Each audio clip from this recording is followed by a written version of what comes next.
दोस्तों, हमने पिछले पार्ट में देखा कि किस प्रकार छोचू बाट भुना जी की तलाश में राण शहर में पातू कलाली के पास आता है, जहां पातू कलाली से उसे भुना जी के बारे में ज्ञात होता है। फिर छोचू बाट उर्दू के बाजार में आता है, जहां पर सबसे पहले वह नीमदेव जी से वार्ता करता है। उसके बाद वह भुना जी से वार्ता करता है। राव जी भुना जी के भय से उन्हें पुष्कर भेज देते हैं। छोचू बाट के साथ भुना जी पुष्कर आ जाते हैं। पुष्कर आने के बाद छोचू बाट के द्वारा पिलोदा के कुम्हारों को भड़काने पर वहाँ के दो राजकुमार जग सिंह और जोध सिंह व भुना जी के मध्य भयंकर युद्ध छिड़ जाता है, जिसमें जग सिंह और जोध सिंह मारे जाते हैं। भुना जी उनसे अपनी संपत्ति प्राप्त कर छोचू बाट के साथ गोठा भिजवा देते हैं। यहाँ तक की चर्चा हमने पिछले पार्ट में विस्तार से की थी। अगर स्क्रॉल करते हुए ये वीडियो आ गया और आपने इस वीडियो पर क्लिक किया है तो मैं आपसे ये विनती करूँगा कि मेरे भाई, यदि आपने पिछले पार्ट नहीं देखे हैं तो पहले जाकर उन पार्ट को देख लीजिएगा। डिस्क्रिप्शन बॉक्स में लिंक मिल जाएगी। अगर आप बीच में से कोई घुस के कोई पार्ट देखोगे तो आपको कुछ समझ में नहीं आने वाला है। इसलिए यदि आप भगवान देवनारायण के बारे में जानने की इच्छा रखते हैं, उनके इतिहास को अच्छे से समझना चाहते हैं, तो पहले जाकर उन पार्ट को देख लीजिए ताकि समझने में आसानी हो। तो चलिए अब हम बिना समय की बर्बादी किए श्री देवनारायण सीरीज को आगे बढ़ाते हैं। छोचू बाट देवनारायण के पास आता है और भुना जी का लिखा पत्र देता है और सारी बात बताता है। देवनारायण भुना जी का संदेश पढ़ते हैं कि नारायण, आप सबसे पहले पिलोदा पर चढ़ाई करो। पिलोदा राण का सबसे मजबूत शहर है, उसको फतेह करने के बाद राण पर चढ़ाई करना आसान हो जाएगा। मुझे यहाँ पर राण का थोड़ा हिसाब बराबर करना है, वो हो जाएगा तो मैं आपके पास जल्दी ही लौट आऊँगा। देवनारायण भुना जी का संदेश पढ़कर छोचू बाट से पूछते हैं कि ये पिलोदा कहाँ पर है और वहाँ का ठाकुर कौन है। तो छोचू बाट कहता है कि पिलोदा के ठाकुर रतन सिंह बड़े ही वीर और बहादुर है। हमारे जय मंगला और गजमंगला हाथी भी वही लूट कर ले गए थे। पिलोदा राण का सबसे मजबूत गढ़ है, इसलिए उसे जीतना बहुत ज़रूरी है। देवनारायण का हुक्म हुआ। मेहंदू जी, मदनो जी, भांगू जी को बुलाकर पिलोदा पर चढ़ाई करने की बात कही। सभी भाई अपने अपने घोड़े पर सवार होकर अपनी अपनी सेना लेकर पिलोदा की ओर निकल पड़ते हैं। देवनारायण को ध्यान आया है कि हम सभी भाई तो लड़ने चले गए, पीछे से गोठा का रखवाला कौन है, उसकी रखवाली कौन करेगा। अपने घर बार की रखवाली के लिए देवनारायण भांगी जी को छोड़कर जाते हैं, लेकिन भांगी जी कहते हैं कि मेरे बाप का बैल लेने के लिए तो मैं भी चलूँगा। लेकिन देवनारायण के समझाने पर भांगी जी वहीं पर रुक जाते हैं। अब देवनारायण भगवान और मेहंदू जी और मदनो जी पिलोदा निकल पड़ते हैं और रास्ते में उन्हें कुछ ग्वाले मिलते हैं। छोचू बाट उन ग्वालों से पूछता है कि ग्वाले, तुम कहाँ के हो। तो ग्वाले कहते हैं कि हम पिलोदा के हैं। तो छोचू बाट पूछता है कि अभी तुम्हारे राजा जी क्या कर रहे हैं। तो ग्वाले कहते हैं कि अभी हमारे राजा जी तलवार के धार लगा रहे हैं, देव मेहंदू को मारकर उनकी गाय हमें दे देंगे, वो भी हम चराएंगे। इतनी बात सुनते ही देवनारायण, मेहंदू जी और मदनो जी उन ग्वालों को मारना शुरू कर देते हैं और कुछ ग्वाले तो मारे जाते हैं और बाकी जो बच जाते हैं वो वहाँ से भाग जाते हैं।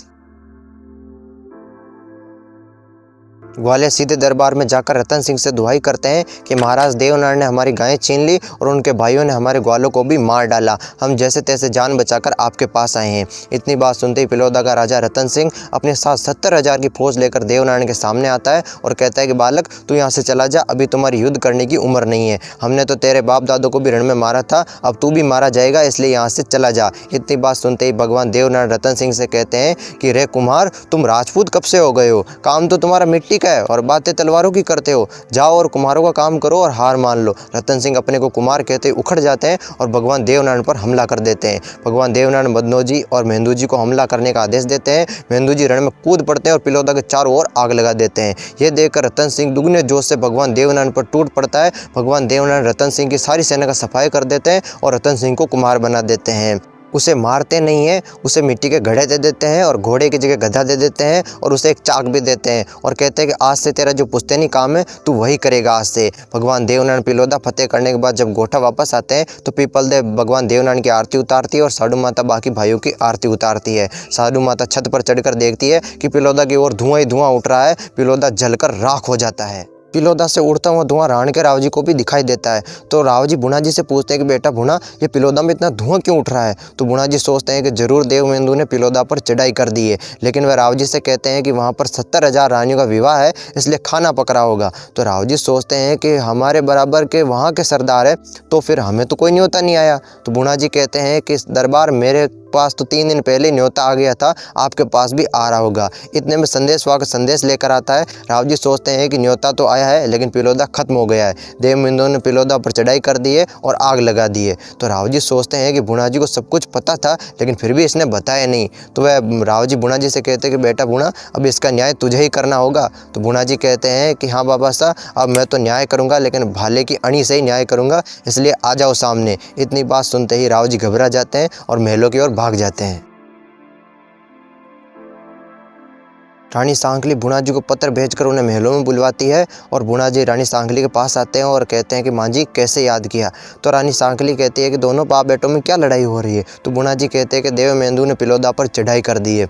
तो रानी सांकली भुना जी को भोजन करवाती है और पंखा झुलाती हुई कहती है कि बेटा भुना, यदि तुम मुझे देवमेंदु का सिर काट कर ला देवे तो मैं तेरा 2-2 ब्याह करवाऊंगी और 1.25 कोस पैदल चलकर तेरे सामने आकर तेरी आरती उतारूंगी और तुझे यहाँ का राजपाट भी सौंप दूंगी। रानी सांकली कहती है कि सेना लेकर जाओ और देवमेंदु का सिर काट कर लाओ। भुना जी अच्छे घोड़ों का और अच्छे सैनिकों का चुनाव करके वापस महलों में आते हैं और रानी सांकली से कहते हैं कि मुझे दरबार की मोहर लगाकर कागज़ पर लिख कर दो कि मेरे सारे गुनाह माफ़ हो तो फिर मैं जाऊं। रानी सांकली राव जी को बुलाकर कहती है कि भुना देवमेंदु का सिर काटने जा रहा है, इसे कागज़ पर लिखकर दरबार की मोहर लगा कर दो।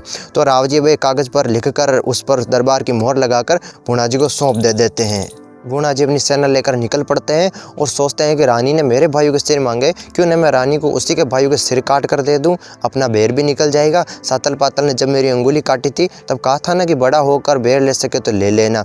भुना जी अपनी सवारी को मारवाड़ में चांदा रोड की ओर मोड़ते हैं और अपने मामा सातल पातल को पत्र लिखते हैं कि मैं भुना, आपने जो मेरी अंगुली काटी थी उसका बेर लेने आया हूँ। सातल पातल के पास पत्र पहुँचता है कि मैं भुना चांदा रोड के भीड़ में आपका इंतजार कर रहा हूँ, मिलना हो तो आ जाओ। सातल पातल अपनी अपनी सेना लेकर अपने अपने हथियार लेकर भुना जी के पास आते हैं और कहते हैं कि भाणजे राम राम, आज तुझे हमारी याद कैसे आई। तो भुना जी कहते हैं कि जब मैं 6 महीने का था तब आपने मेरी अंगुली काटी थी, उसी का बेर लेने आया हूँ। तो मामा कहते हैं कि रहने दे, हमारी बहन का तू एक ही बेटा है, क्यों लड़ता है। तो भुना जी कहते हैं कि बिना लड़े तो पीछे हटूंगा नहीं।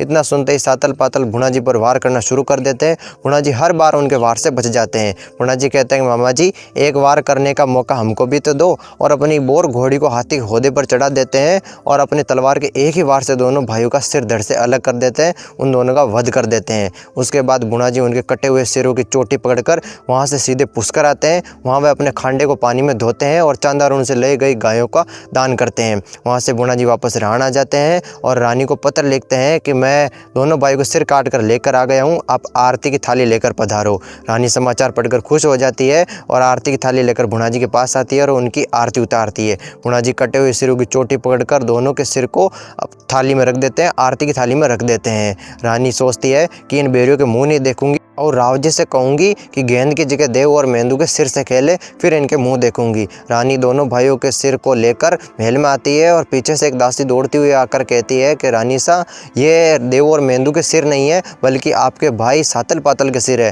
रानी दासी को डांटती है और कपड़ा हटाकर देखती है कि ये तो देव और मेंदू के सिर नहीं बल्कि ये तो मेरे अपने खुद के भाई सातल पातल हैं।